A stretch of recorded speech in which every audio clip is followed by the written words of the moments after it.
بسم اللہ الرحمن الرحیم۔ آخر کیوں کچھ لوگ خدا پر ایمان نہیں رکھتے؟ اس کی کئی وجوہات ہیں۔ پہلی وجہ نفسیاتی ہے۔ مثال کے طور پر ایمان لانے کے لیے مشقت اور تحقیق درکار ہے، لیکن وہ لوگ اپنی آسائشوں میں اتنے مست ہیں اور اسی مستی و سستی کی وجہ سے خدا تک پہنچنا نہیں چاہتے۔ دوسری وجہ سماج ہے۔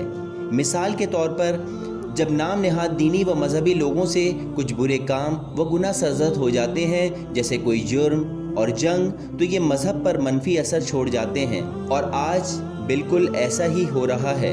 تیسری وجہ عقلی ہے، اور یہ تب ہوتا ہے جب شکوک و شبہات ذہن میں جنم لیتے ہیں۔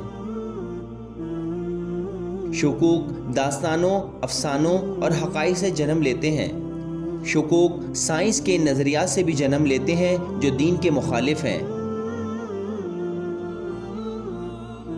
نفسیاتی انحرافات کا علاج صحیح تربیت سے کیا جانا چاہیے، اور اس پر غور فکر کر کے کہ دین پر کیوں تحقیق کی جائے، جیسا کہ پچھلے اسباق میں بیان کیا جا چکا ہے۔ اہم نکتہ یہ ہے کہ لوگوں کو دین اور اس کی نگرانی کرنے والوں کے درمیان فرق رکھنا چاہیے، تاکہ لوگ سماجی طور پر اس انحراف کا شکار نہ ہوں۔